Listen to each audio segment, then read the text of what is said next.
മുമ്പ് ദേശീയ രാഷ്ട്രീയത്തിൽ കമ്മ്യൂണിസ്റ്റ് പാർട്ടിക്ക് വലിയ ഒരു പങ്കാളിത്തമാണ് ഉണ്ടായിരുന്നത്. കെ ഗോപാലിനെ പോലുള്ള നേതാക്കൾ ഇന്ത്യയുടെ പ്രതിപക്ഷ നേതൃ പദവിയിൽ ഇരുന്നിരുന്നു. പിന്നീട് അടിയന്തരാവസ്ഥയ്ക്ക് ശേഷവും കമ്മ്യൂണിസ്റ്റ് പാർട്ടിക്ക് കാര്യമായ സ്വാധീനമുണ്ടായിരുന്നു. ഇതിനുശേഷം CPM ജനറൽ സെക്രട്ടറി ആയിരുന്ന ഹർകൃഷ്ൺ സിംഗ് സുർജിത്തിനെ പോലുള്ള നേതാക്കൾ ദേശീയ തലത്തിൽ കോൺഗ്രസ് വിരുദ്ധ സർക്കാരുകൾ ഉണ്ടാക്കാനുള്ള നീക്കങ്ങൾക്കൊക്കെ മുൻകൈയെടുത്തിരുന്നു. അങ്ങനെ ദേശീയ തലത്തിൽ ശ്രദ്ധേയമായ പങ്കാളിത്തമായിരുന്നു കമ്മ്യൂണിസ്റ്റ് പാർട്ടി നേതാക്കൾക്കുണ്ടായിരുന്നത്. പക്ഷെ പിന്നീട് പ്രകാശ് കാരാട്ടിനെ പോലുള്ളവർ വന്ന സമയത്ത് CPM ദേശീയ തലത്തിലെ ചർച്ചകളിൽ നിന്ന് തന്നെ ഒഴിവാകുകയായിരുന്നു ചെയ്തിരുന്നത്.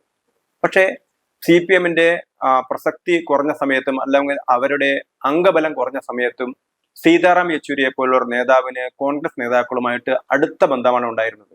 കേരളത്തെ പോലുള്ള സംസ്ഥാനത്ത് കോൺഗ്രസും CPMും ബദ്ധശത്രുക്കളെ പോലെ പരസ്പരം പോരടിച്ചിരുന്ന സമയത്തും സീതാറാം യെച്ചൂരിയെ പോലുള്ള ചുരുക്കം ചില നേതാക്കൾക്ക് കോൺഗ്രസിന്റെ നേതൃത്വമായിട്ട് വളരെ നല്ല ബന്ധമാണ് ഉണ്ടായിരുന്നത്. സീതാറാം യെച്ചൂരിയെ പോലുള്ള നേതാക്കൾക്ക് എന്ന് പറയുന്നതിനേക്കാൾ സീതാറാം യെച്ചൂരിക്ക് എന്ന് പറയുന്നതായിരിക്കും. കാരണം സീതാറാം യെച്ചൂരിക്ക് പോലെ സീതാറാം യെച്ചൂരി മാത്രമേ ഉണ്ടായിരുന്നുള്ളൂ. അദ്ദേഹത്തിന് സോണിയാഗാന്ധിയായിട്ടും വളരെ നല്ല ബന്ധമായിരുന്നു, രാഹുൽ ഗാന്ധിയായിട്ടും വളരെ നല്ല ബന്ധമായിരുന്നു. ഒരു പരിധിവരെ രാഹുൽ ഗാന്ധിയെ ഉപദേശിക്കാനും രാഹുൽ ഗാന്ധിയിൽ നിന്ന് ഉപദേശം സ്വീകരിക്കാനും ഒക്കെ യെച്ചൂരിക്ക് യാതൊരു മടിയും ഉണ്ടായിരുന്നില്ല എന്നാണ് സുഹൃത്തുക്കളൊക്കെ തന്നെ പറയുന്നത്. അങ്ങനെ കമ്മ്യൂണിസ്റ്റ് പാർട്ടി നേതാവായിരുന്ന സീതാറാം യെച്ചൂരിക്ക് കോൺഗ്രസ് നേതാവായ രാഹുൽ ഗാന്ധിയുമായിട്ടുണ്ടായിരുന്ന വലിയ അടുപ്പം, ആ അടുപ്പം ഇല്ലാതായത് യെച്ചൂരിയുടെ മരണത്തോടെയാണ്. അങ്ങനെ യെച്ചൂരിയുടെ മരണത്തോടെ രാഹുൽ ഗാന്ധിക്ക് വലിയൊരു സഹായമില്ലാതായി എന്ന് വേണമെങ്കിൽ പറയാം. ഒരു ഭൗതികമായ സഹായമില്ലാതായി എന്ന് പറയാം, അല്ലെങ്കിൽ ഒരു കമ്മ്യൂണിസ്റ്റുകാരെന്നുള്ള സഹായമില്ലാതായി എന്ന് പറയാം. പക്ഷെ ഈ അടുത്ത കാലത്തായിട്ട് അങ്ങനെ സീതാറാം യെച്ചൂരിയുടെ അഭാവം നികത്തുന്നത് പുതിയൊരു നേതാവാണ്.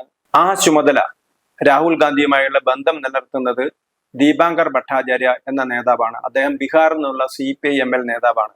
അങ്ങനെ ദീപാങ്കർ ഭട്ടാചാര്യയും രാഹുൽ ഗാന്ധിയും തമ്മിലുള്ള അടുത്ത സൗഹൃദ ബന്ധത്തെ പലരും സംശയ ദൃഷ്ടിയോടെയാണ് നോക്കുന്നത്. അത് പ്രതിപക്ഷ കക്ഷികളിൽ നിന്നാണെങ്കിലും കോൺഗ്രസ് നേതാക്കളിൽ നിന്നാണെങ്കിലും പലരും സംശയ ദൃഷ്ടിയോടെയാണ് നോക്കുന്നത്. കാരണം രാഹുൽ ഗാന്ധിയിൽ അത്രയും സ്വാധീനമാണ് ദീപാങ്കർ ഭട്ടാചാര്യ നേടിയിരിക്കുന്നത് എന്നാണ് പറയുന്നത്. അങ്ങനെ കമ്മ്യൂണിസ്റ്റ് ഐഡിയോളജിയിൽ വിശ്വസിക്കുന്ന അല്ലെങ്കിൽ കമ്മ്യൂണിസ്റ്റ് തത്വശാസ്ത്രം തങ്ങളുടെ തത്വശാസ്ത്രമായി സ്വീകരിച്ചിരിക്കുന്ന CPIMലും അതുപോലെ തന്നെ ഒരുപക്ഷെ ഡെവലപ്മെന്റ് എക്കണോമിക്സിലൊക്കെ ബിരുദം നേടിയിട്ടുള്ള രാഹുൽ ഗാന്ധി, അദ്ദേഹം കോൺഗ്രസ് നേതാവാണെങ്കിൽ പോലും അദ്ദേഹം കൂടുതലായിട്ട് ദീപാങ്കർ ഭട്ടാചാര്യയെ പോലുള്ള നേതാക്കളെ ആശ്രയിക്കുന്നു എന്നുള്ള പരാതിയാണ് കോൺഗ്രസിനകത്ത് തന്നെ വന്നിരിക്കുന്നത്. കഴിഞ്ഞ ബീഹാർ തെരഞ്ഞെടുപ്പിൽ ഇവരെല്ലാവരും ഒരു മുന്നണിയിലായിരുന്നു.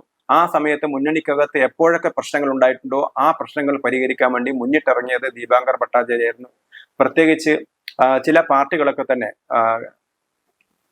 VIP പോലുള്ള പാർട്ടികൾ, ആ പാർട്ടികളൊക്കെ തന്നെ മുന്നണി വിടുകയാണെന്ന് പറഞ്ഞ സമയത്ത് ആ പാർട്ടിക്ക് ഉപമുഖ്യമന്ത്രി സ്ഥാനം കൊടുക്കുകയും ഞാൻ എവിടെയും പോവില്ല എന്നൊക്കെ ദീപാങ്കർ VIP പാർട്ടി നേതാക്കളെ കൊണ്ട് പറയിപ്പിച്ചത് ദീപാങ്കർ ഭട്ടാചാര്യായിരുന്നു. അങ്ങനെ പ്രതിപക്ഷത്തുള്ള RJD കോൺഗ്രസ് സഖ്യത്തിന്റെ ഏറ്റവും വലിയ മഹാഗഡ്ബന്ധന്റെ ഏറ്റവും വലിയ നേതാവായിട്ട് മാറാൻ, അല്ലെങ്കിൽ അതിന്റെ ഏറ്റവും പ്രധാനപ്പെട്ട കണ്ണിയായിട്ട് മാറാനും രാഹുൽ ഗാന്ധിയായിട്ട് അങ്ങേയറ്റം ബന്ധം സ്ഥാപിക്കാനും ദീപാങ്കർ ഭട്ടാചാര്യക്ക് കഴിഞ്ഞു എന്നുള്ളതാണ് പറയുന്നത്. അപ്പൊ ഇപ്പം ഡൽഹിയിലൊക്കെ നടന്നുകൊണ്ടിരിക്കുന്ന ഒരു സംസാരം, കഴിഞ്ഞ ദിവസവും ദീപാങ്കർ ഭട്ടാചാര്യ രാഹുൽ ഗാന്ധിയുടെ വീട്ടിലേക്ക് പോയിരുന്നു. ആ സമയത്ത് അദ്ദേഹത്തിന്റെ കൂടെ ഉണ്ടായിരുന്നത് AICC ജനറൽ സെക്രട്ടറി കൃഷ്ണ എല്ലാവരുമായിരുന്നു. അതേപോലുള്ള നേതാക്കളുടെ കൂടെ ഏറ്റവും അധികം ബന്ധം രാഹുൽ ഗാന്ധിയുമായിട്ട് സൂക്ഷിക്കുന്ന ഒരു നേതാവായിട്ട് ദീപാങ്കർ ഭട്ടാചാര്യ മാറിയിരിക്കുന്നു. ഡൽഹിയിലെ രാഷ്ട്രീയ വേദികളിലൊക്കെ, ചർച്ചാ വേദികളിലൊക്കെ പറയപ്പെടുന്നത് സീതാറാം യെച്ചൂരിക്ക് എങ്ങനെയാണോ രാഹുൽ ഗാന്ധിയുമായിട്ട് ബന്ധമുണ്ടായിരുന്നത് ആ ബന്ധം ഇപ്പോൾ കീപ്പ് ചെയ്യുന്നത്, അല്ലെങ്കിൽ ആ ബന്ധം ഇപ്പോൾ രാഹുൽ ഗാന്ധിക്കുള്ളത് ദീപാങ്കർ ഭട്ടാചാര്യയുമായിട്ടാണ്, CPIMലുമായിട്ടാണ്.